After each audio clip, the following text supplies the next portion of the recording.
Welcome to ParaTruth.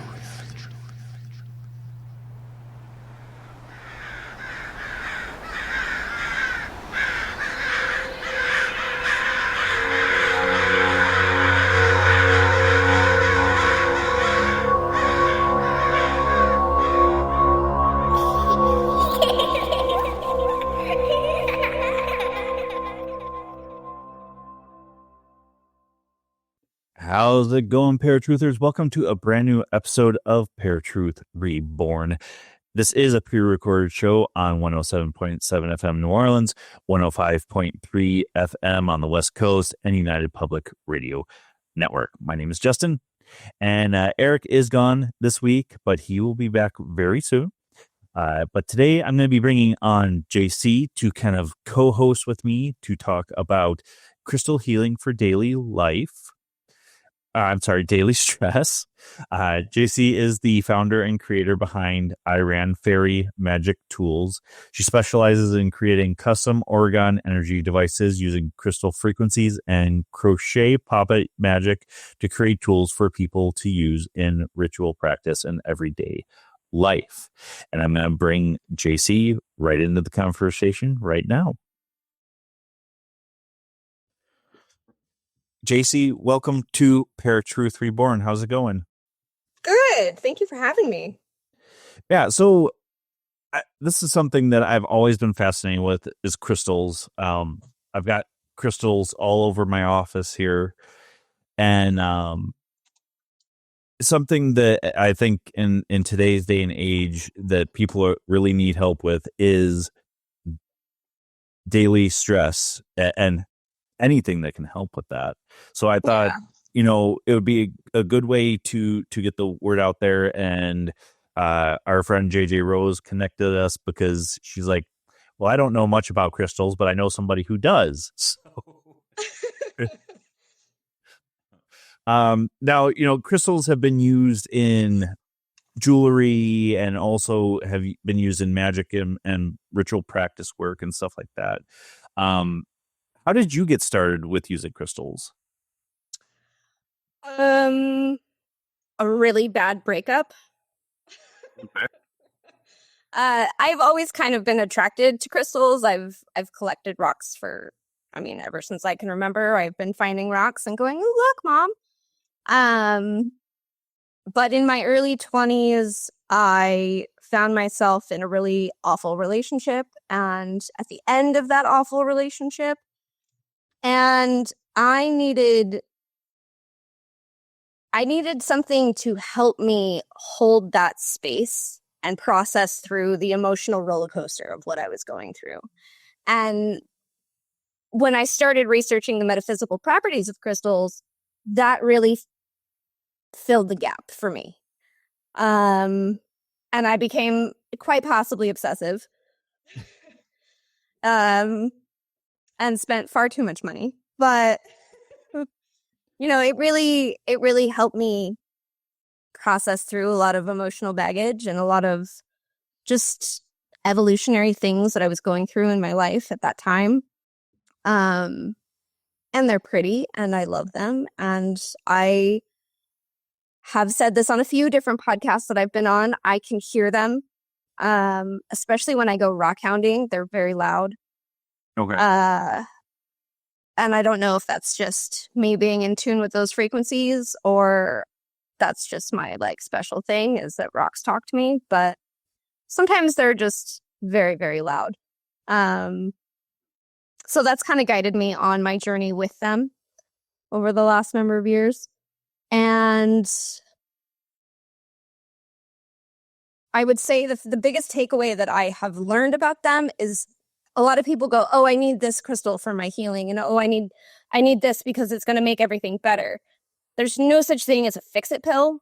There's no such thing as one thing that's just going to do all the work for you.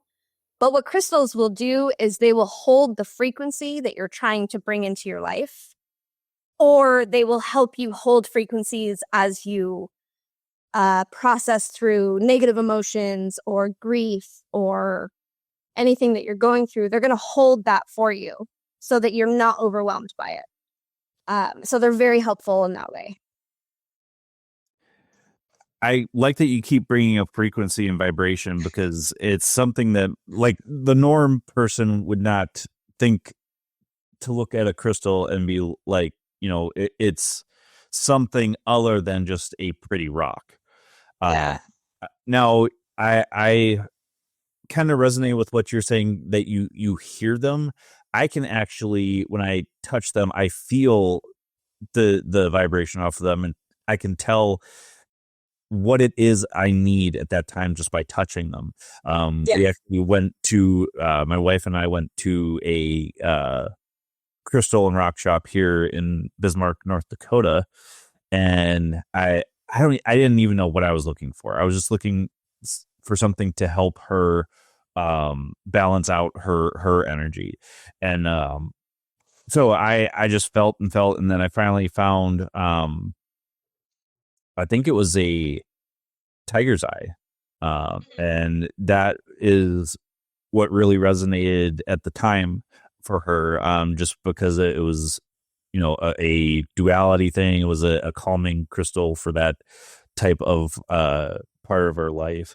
Now, and I'm also glad that you bring up, there is no, magic pill when it comes to this stuff, because most people are looking for a fix it. Now, when I read your bio, I saw you do crochet poppet magic too. Yeah. What does that entail with when you're bringing in crystal frequencies to work with that? Well, you can put crystals anywhere. So making a little poppet doll, you can put a crystal inside of the doll if you want that doll to embody a certain frequency. So say it's a comfort thing. You want it for a kid to have that extra comfort, stick a rose quartz in there. So you can influence the frequency of the poppet doll and the intention that you put in the doll with a crystal that will hold that space and embody that. And it's an additive to the magic already set in each of the stitches. Okay. Now, do you consider yourself a psychic medium, a sensitive?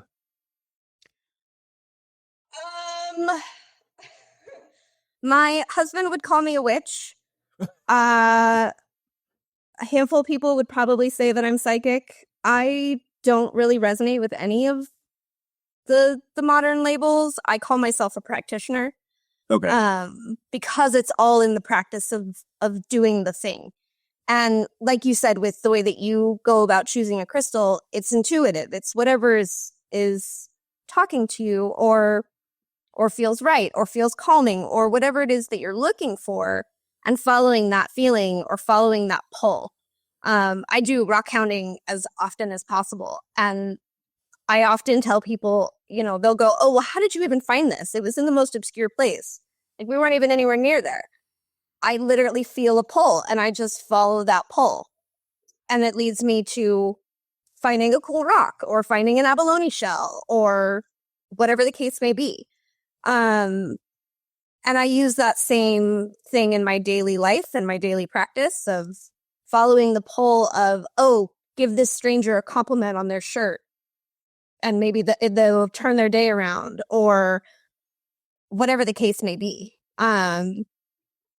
So yeah, I call myself a practitioner, but I would probably fall into a handful of categories. Just like JJ Rose, I've got a list of stuff. But I call myself a practitioner. Okay. I mean, I feel that's a good umbrella term, because it's not linking you to just one specific. Yeah, I kind of dabble in a whole bunch of stuff. I do candle magic, and I make organite, and I do a lot of work with crystals and rocks, and so it's finding that umbrella term that doesn't wedge you into one tiny box. Yeah. Has always been kind of my goal. So yeah. Well, I work with a lot of local musicians, because I work for a nonprofit that has a community access TV and radio station. And whenever the local people send me their music, I try to ask them, what genre do you feel this would fall into? And everybody has, like, it is become so different today compared to way back in the day where you were stuck in just this specific, we'll just say, genre. And I mean, it's so much different now. So what is orgone? Because I've never heard of that before. It is a combination of organic and inorganic compounds that you put together to attract life force energy. The term orgone energy was coined by Dr. Wilhelm Reich in the 1940s, I think it was. He's the one that kind of pioneered the science and looking into this energy, and discovered that humans could thrive or wither depending on the energy that is around them. So if you have orgone, life-giving, life force energy, your health is going to thrive, your life is going to thrive, plants are going to grow, everything is happy. If you have deadly orgone energy, which is a synthetic form of this energy, like Wi-Fi, then you're going to see a decline in the quality of life. So he created these big boxes of steel wool and, fiberglass that he would have people sit in for certain periods of time. And what they do in these layers is it pulls and pushes the orgone energy, and it ends up taking the positively charged ions in the atmosphere and switching them to negatively charged, which we're programmed to think positive, good, negative, bad. It's actually the opposite with ions. We want negatively charged ions. Right. It's what happens when you go outside and you put your feet in the grass and you're grounding. You're exchanging the ions from positive to negative. So he figured out a way to do this in a lab, basically. And then another man by the name of Carl Weltz decided that he was going to make a pocket version of this, using resin and steel wool or various metals. And then you have another couple, Dawn and Carol Croft, who started adding crystals into that. So when I learned about this technology, I went, you mean I can take my crystals and make them stronger and make them more give them more oomph? So I started making it about 2017. And I love making it. I have a few. Let's see. There's a big tower. Okay. And it's literally just layers. Like, you've got a lot of quartz crystal on the top, and then I have my metals matrix, which is different metal powders that I mix into the resin. And then more crystals, more metals matrix, crystal, metals matrix, crystals on the bottom. So it's that layering that gives the scrubbing. And when you add a quartz crystal or white calcite, you can program it. If you add a specific crystal, like one of my favorite combinations is rose quartz and Apache tear obsidian, because it's really good for grief. And I don't know about you, but I know a lot of people most people I know are grieving something in their life. Mm-hmm. So I love that combination because it holds the space like a hug and just lets people go through that process and come through on the other side. So yeah, I make pendants and pyramids and towers and pieces you can put in your pocket and all sorts of stuff for people to use. Now, do you feel that helps better than just using just a single crystal or multiple crystals themselves? I think it depends on the goal. I think if you're a human that is very immersed in society and you're taken away from the natural world, it's good to have a lot of tools at your disposal. Orgonite, like I said, it does the exchange of the ions. It also draws in life force energy.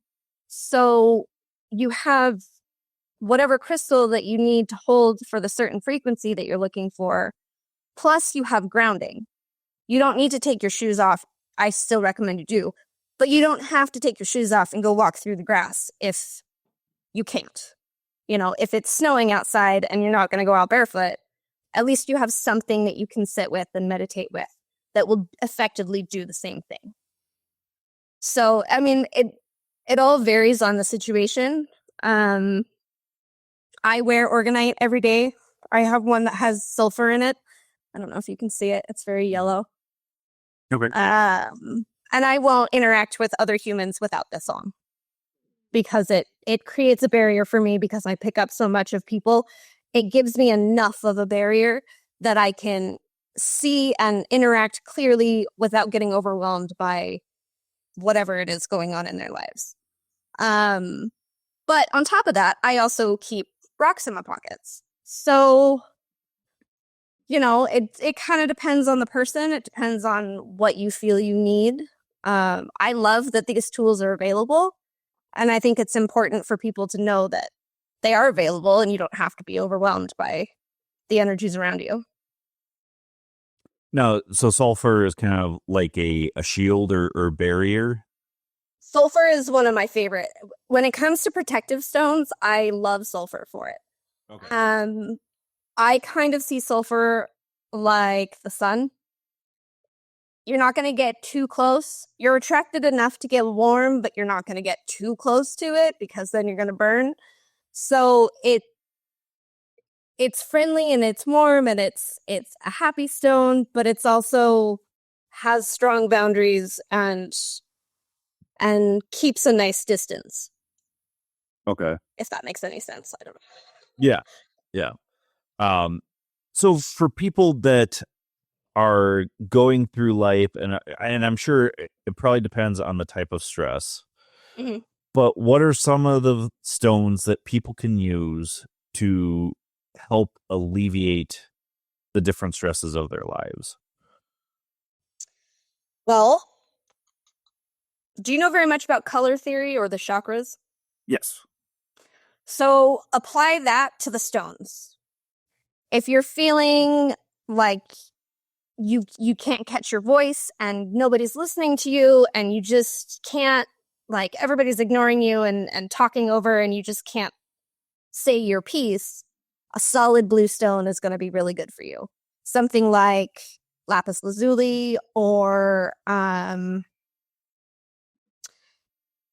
Larimar would be really good. Celestite would be really good. Any of the blue stones, especially the darker saturated blue stones, are going to be great for that. Additionally, blue stones are calming to the emotions. So they're going to keep you in they're going to help you stay in a bit of a stasis with your emotions so that you're not overwhelmed or you're not peaking in a high or a low.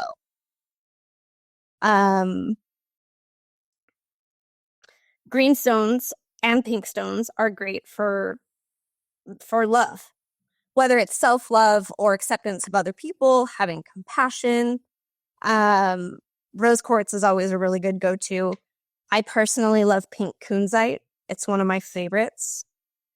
And then there is lepidolite, which is kind of a pinky purple mica stone. It's a bit flaky if you find it in the raw form. But that one has a ton of lithium in it, and it's a really good antidepressant.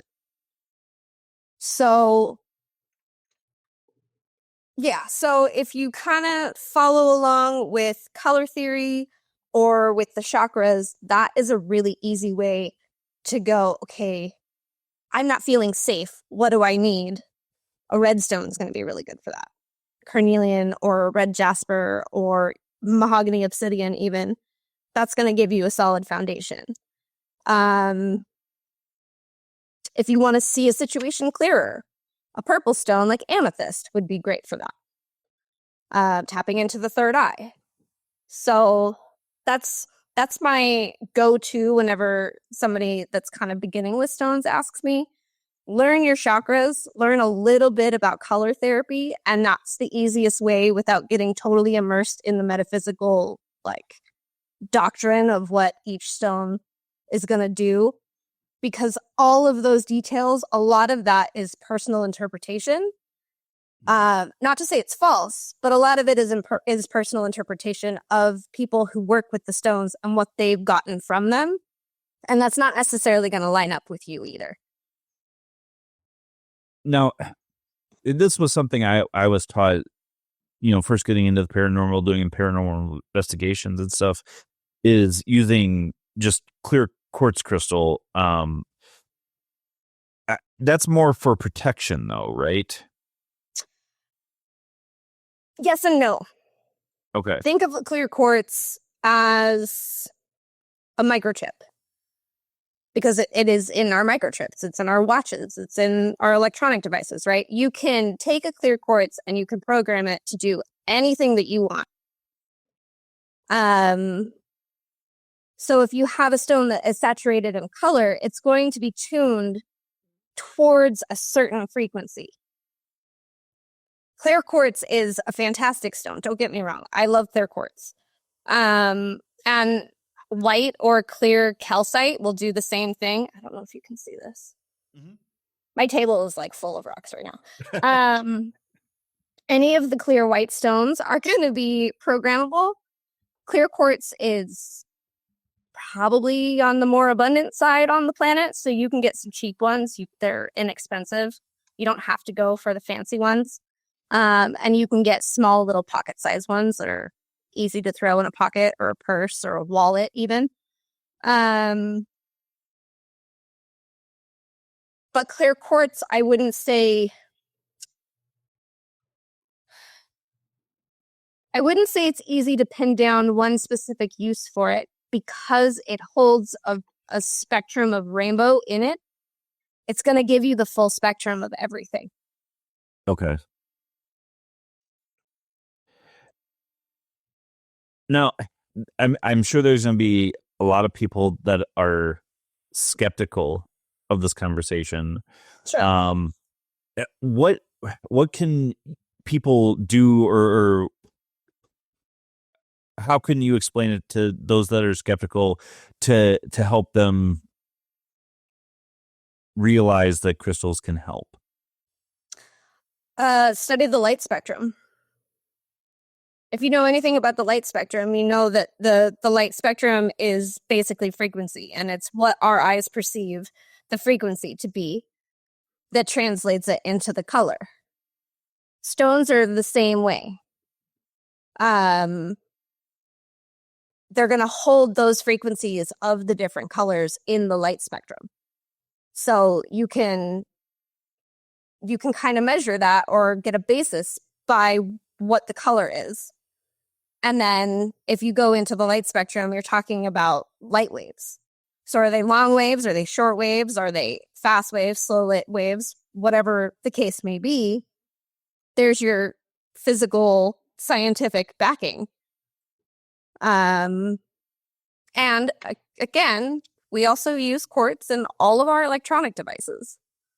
So they must do something. They're a conduit for some sort of energy. Right. Yeah. I've seen like paranormal investigators all the time. I shouldn't say all of them, but specific investigators will use crystals on an investigation.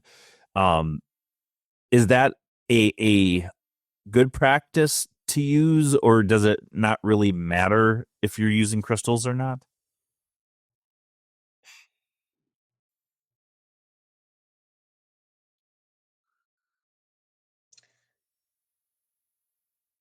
This gets into kind of a fuzzy range, because in magic, there's the aspect of intention, which can be very important, but then there's the aspect of the ingredients and tools that you're using. And if you're using certain things, the intention's not going to matter, because the energetic footprint is set, in stone in those things. So if you're using mint to try to slow things down, you're using the wrong tool. Mint is going to speed things up. So maybe don't put it in a arresting spell or ritual. or if something that you want long term, mint is going to make it very short term. It's going to give you immediate results. So it depends on what it is that you're trying to do, because again, these crystals are going to hold the frequency. So if you're going in with the intention of bringing a whole bunch of paranormal activity out and agitating a bunch of stuff, I mean, I don't like it when people throw stones at me. I can't say that spirits would either. Yeah, I don't know.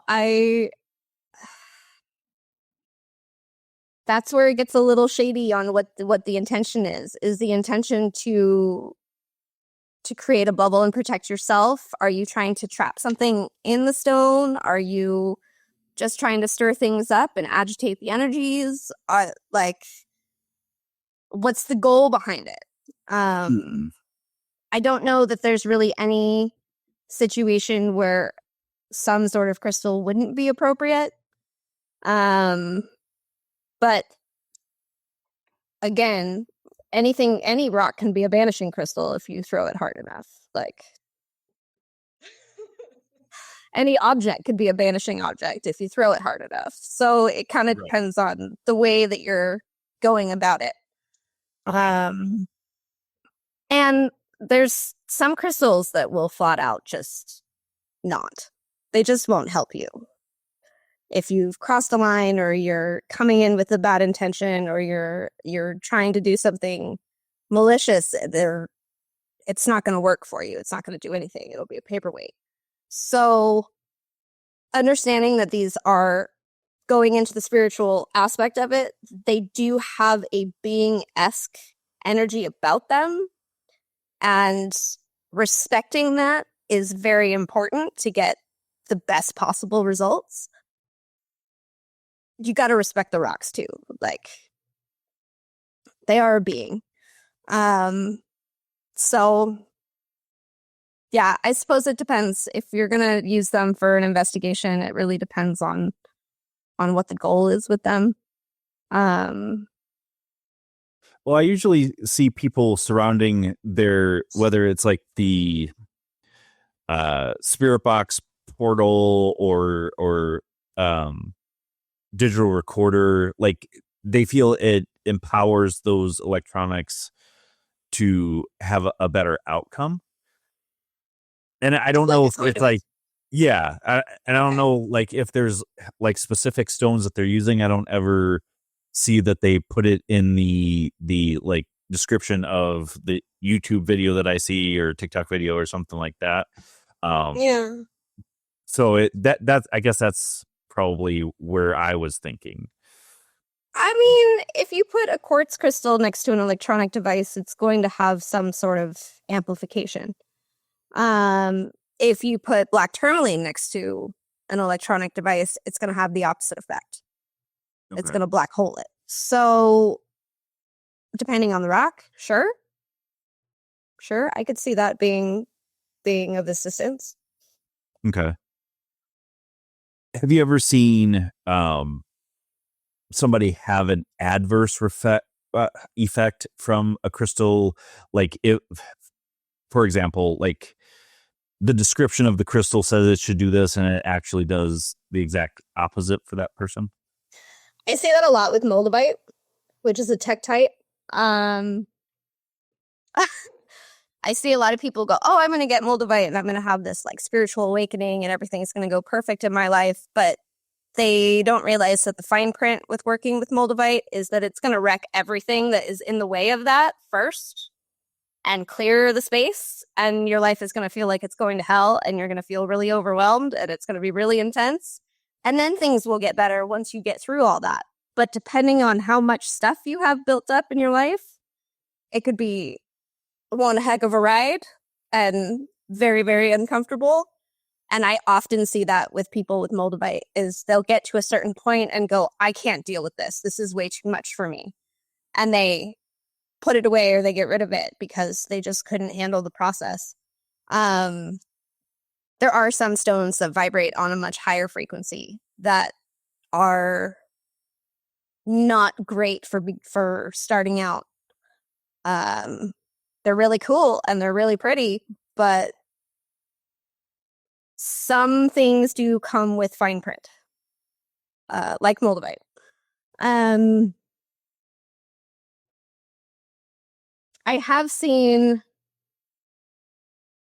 I've had this personally, malachite, which is a green stone. The Egyptians used it. It has a lot of copper in it. It's the only stone that I have found personally that I can't work with because it gives me heart palpitations. I don't exactly know why. I know this happens rarely to some people, but for me personally, my heart just starts going nuts. So I don't even like to touch it. I will put it in orgone pieces if it's specifically requested. But when I do that, I'm wearing gloves. I'm handling it with tweezers. Like, I'm not actually touching the stone. And the only thing that I have found that reverses that is to get away from the stone and get a stone like rose quartz or pink kunzite to calm my heart back down. So, yeah, I don't know if that answers your question. No, yeah, it absolutely does. Now, some people would argue that maybe it's the organic part of that crystal that could cause that. I mean, is that a possibility? That could be. There are certain stones that you want to only handle in their polished form because the dust will get into your pores. You'll breathe it in, and it'll get into your body, and you don't necessarily want these things in large quantities in your body. It's like asbestos. Really don't want to breathe asbestos in, but asbestos is also a mineral. Mm-hmm. So, there's a good handful of them that are put on the toxic list that you don't want to handle in its raw form frequently. It's not going to kill you necessarily, but it could have some adverse effects over time. And I've heard that a lot with any of the ones that contain a lot of copper in their raw form. They can have some adverse effects, like malachite. Okay. What crystals do you use in your daily routine that really help you?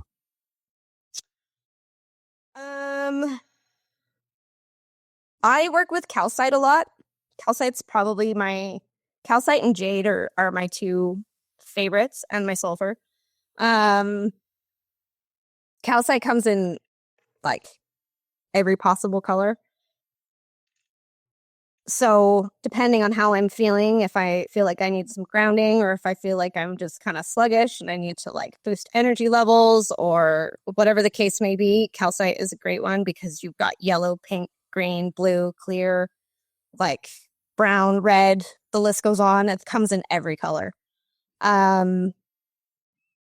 Big Sur jade. I used to live in California and I used to hunt for Big Sur jade. So I carry this particular piece with me everywhere. Okay. Which is a piece of Big Sur jade. And jade has always been my go-to because it's very grounding, but it's also very loving. So for me, it feels like I just have a constant hug and I'm good to go. Yeah, those would probably be my main go-to. When I started my crystal journey, I kept a big wooden bowl in my car with 35 crystals in it at all times. So I would switch between lepidolite or kunzite or jade or calcite or if I was dealing with any kind of like achiness in my body or backache or shoulder ache or anything like that, I would carry around amber, which is great for pain. Long journeys, I like mookaite jasper, which is this really pretty red and yellow jasper. And that's really good for if you're traveling. It's considered to be a journey stone. Yellow jasper is also good for traveling. So when I lived in California, I drove around a lot for my job. So I would have days where I was in the car for 8 hours going from one end to the other end of the Monterey Bay area. What else?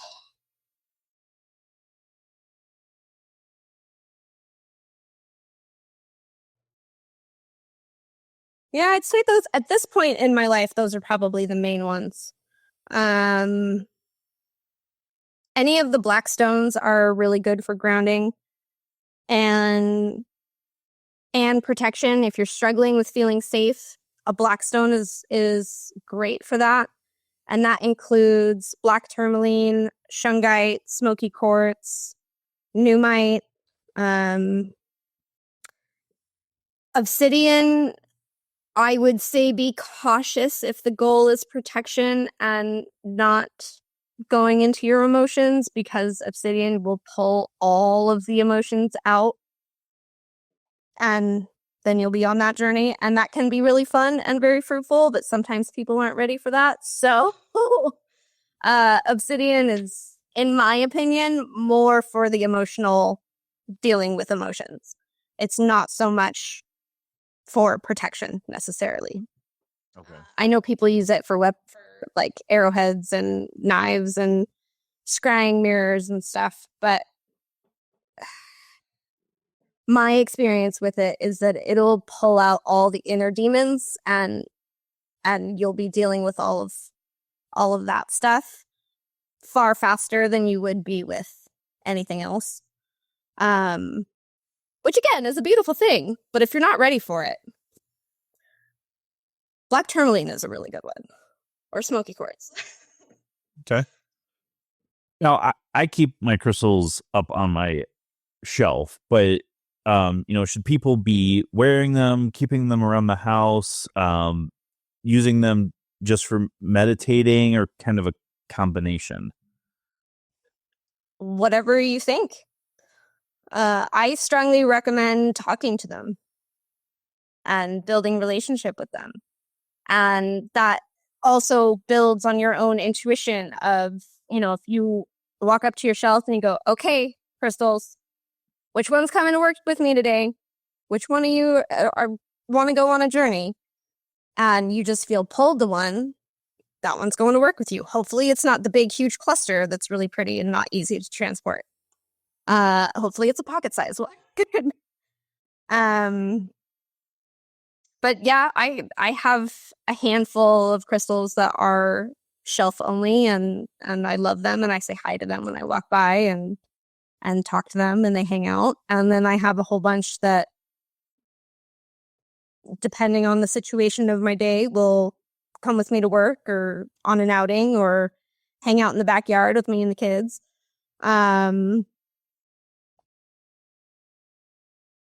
So yeah, I follow that pull. And the more that you are around crystals and the more attention that you give them, the more you're going to feel that sort of pull or that sort of connection. Or in some cases, you will literally hear them screaming at you from across the house in your head to pick them up. It's happened to me a few times.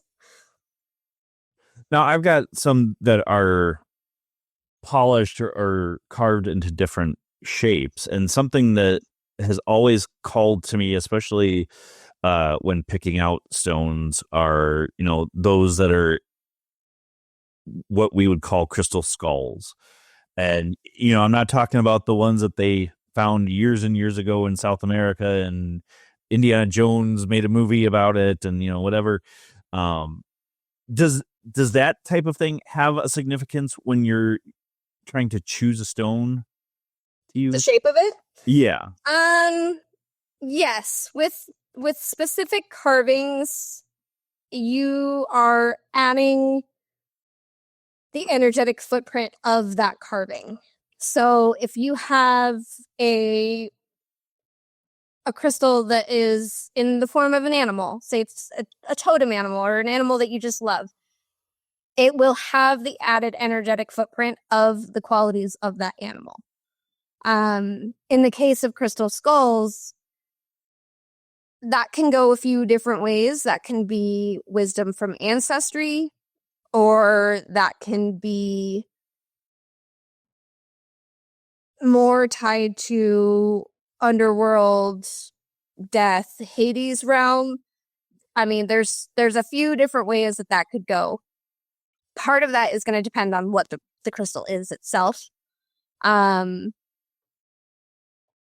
it will, depending on the shape that it's carved into, they will take on a bit of extra from whatever shape it is that they've taken. Okay. The funny thing is, although I am attracted to crystals that are not put into different shapes, I don't know why skulls have always been a fascination of mine. So, of course, that always is something that pulls me if a crystal is carved into a skull. Yeah. Sometimes it's just part of your life that you need to have around you. It could be a soul contract of some aspect that you are supposed to fulfill, and it's going to help you in that. Okay. Has there ever been a time where you were surprised by a crystal's impact on your daily life?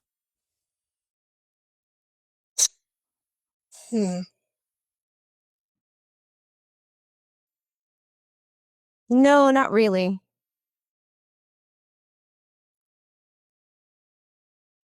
Sometimes I am surprised by the stones that other people choose, though. Why is that?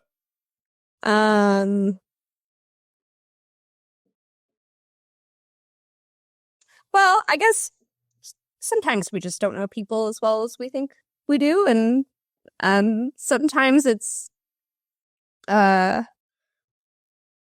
a stone will speak up in my head. This is specifically for when I'm doing customs for people. A stone will speak up for in my head, and then they'll request something very specific, and it'll be like opposite frequencies. So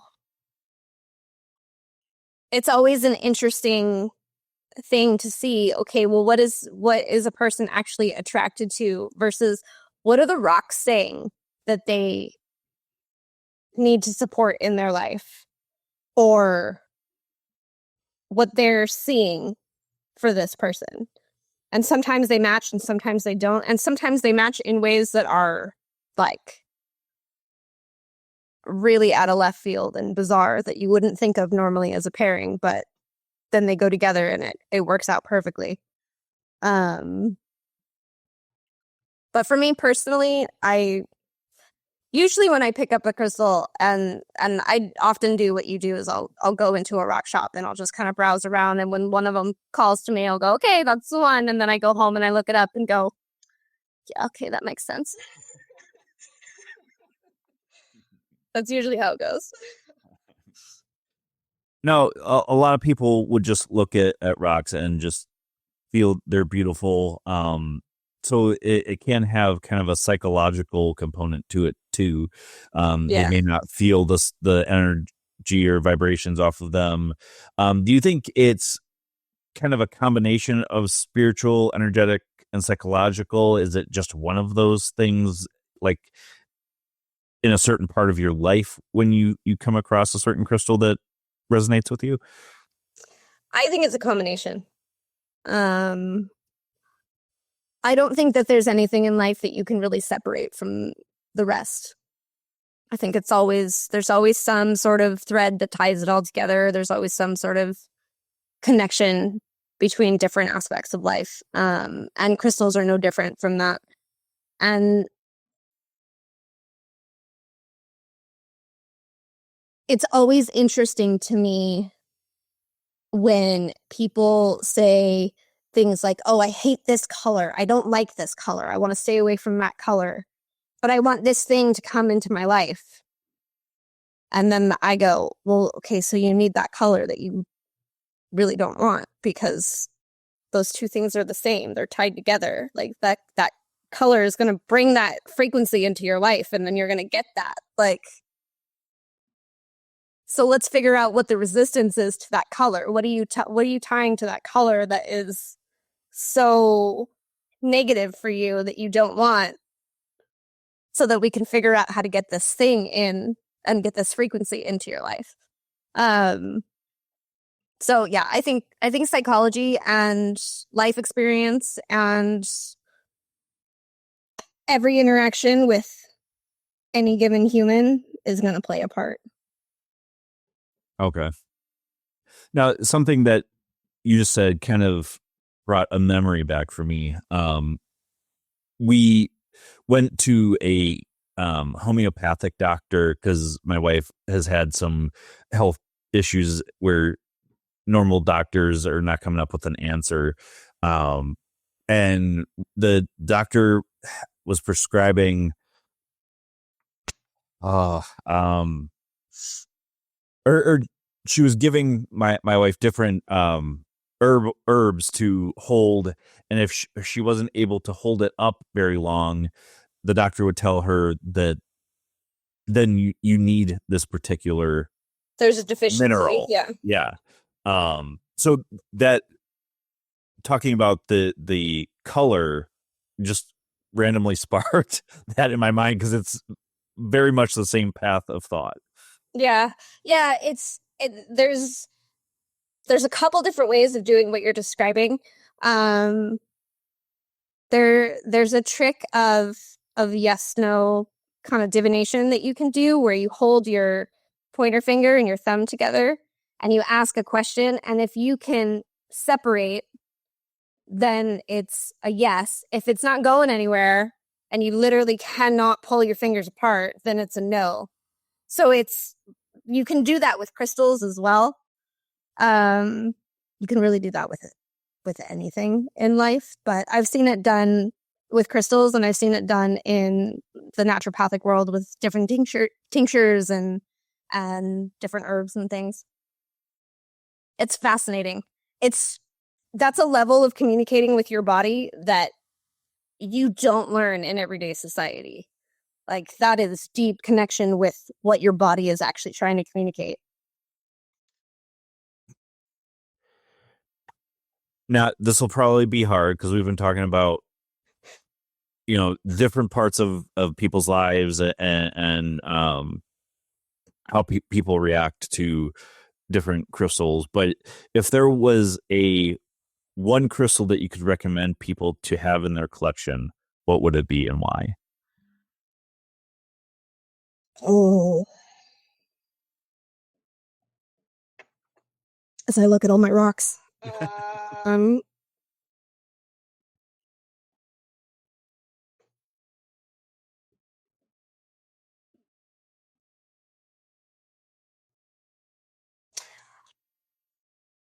I would say clear or white calcite.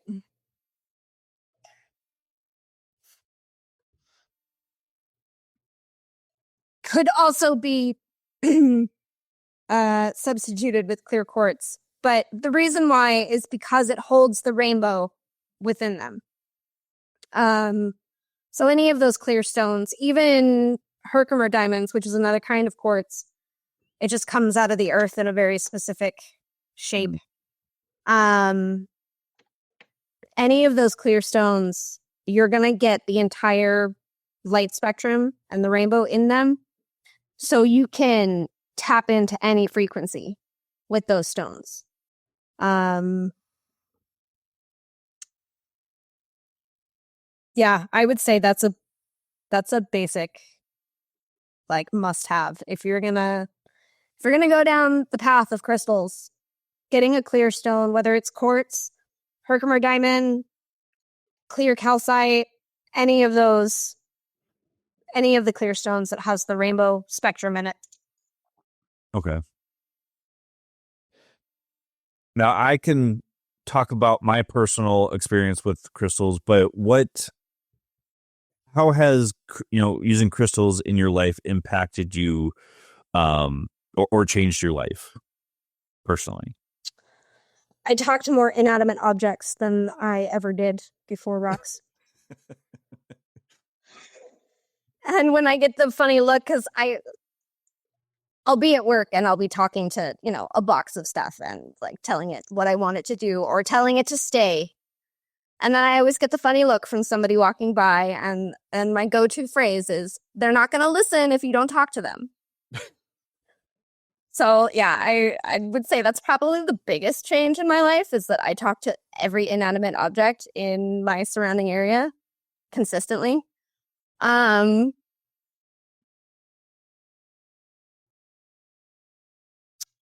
also they have given me a huge lesson in being able to do what they do and hold space for people around me. And if I didn't have the experience of that space being held for me by them, I don't know that I would be where I am today in my ability to do that for other people and to just be present without any judgment or agenda or input or advice or anything like that, to just hold a space and just let somebody just be in whatever state that they're in. I would say crystals are really the huge catalyst that taught me that lesson more than anything else in my life. Now, you mentioned you have a husband and kids. How have they reacted to you using crystals? Have you tried to get your kids to incorporate that into their lives? My daughter loves all things shiny. She's an absolute little fairy. Pink and shiny.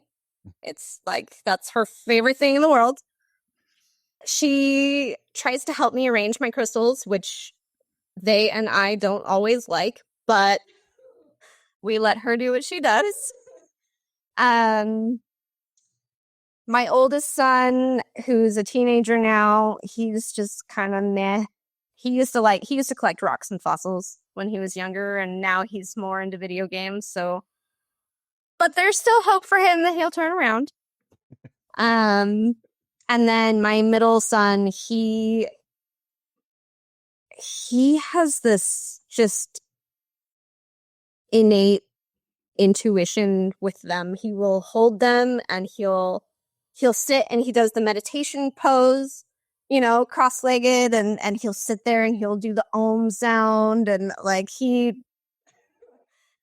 goes full into it. And my husband, it's taken a few years, but some of the rocks that are on my table right now are actually his, that I asked to bring over. And for him, a lot of the things that I've learned about obsidian have come from his experiences with them. And just being witness to that and what he's gone through, because it's a stone that he's very attracted to, whether it's mahogany or rainbow or black obsidian or apacheteer or silver sheen, gold sheen, any of them. Like, obsidian is one of his rocks. So it's been interesting learning kind of secondhand about obsidian through his experiences. And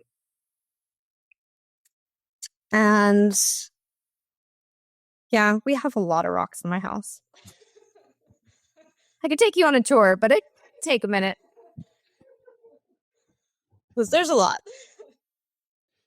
Well, and a lot of the stuff I got when I was in Nebraska, because I was away from my wife. So I was just trying to think of things for, to make myself feel better, things for her when I got back as a gift. Yeah. So, I totally agree. We've got crystals kind of everywhere because I'm obsessed, basically. Yeah. For the person that really wants to start using crystals in their life, what kind of advice would you give to them?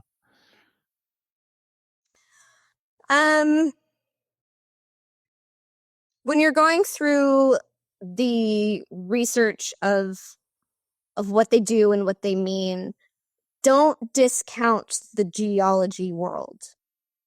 there's valuable information in geology that you will learn about different crystals that you will never learn if you stay in the metaphysical side.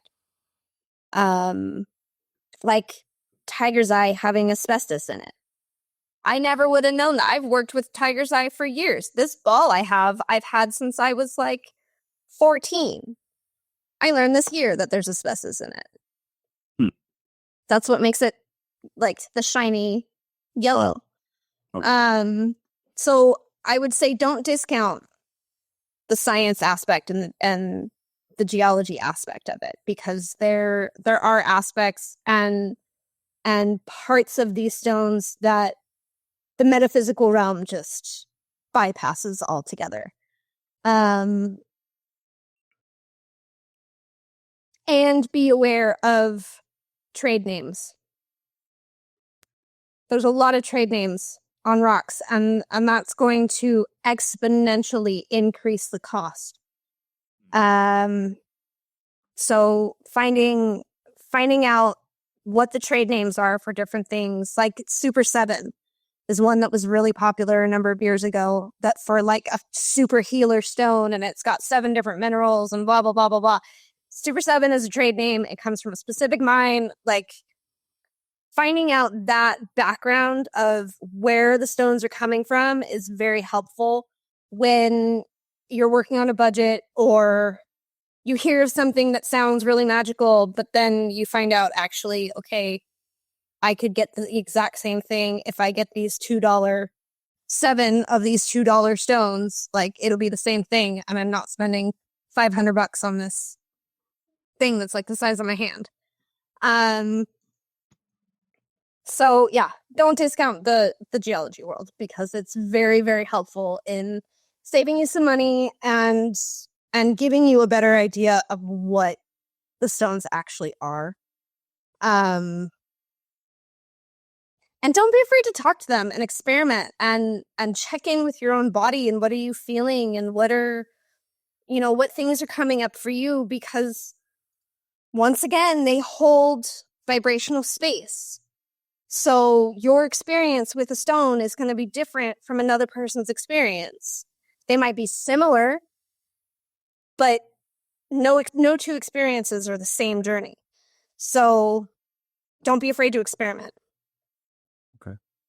I love that you're saying, incorporate the science with the metaphysical, because something that Eric, my co-host that's not here today, and I always talk about is science and metaphysical religion, whatever you call it, they used to be joined, and a very long time ago they separated, and it shouldn't have, because there are multiple aspects to a lot of things. Absolutely.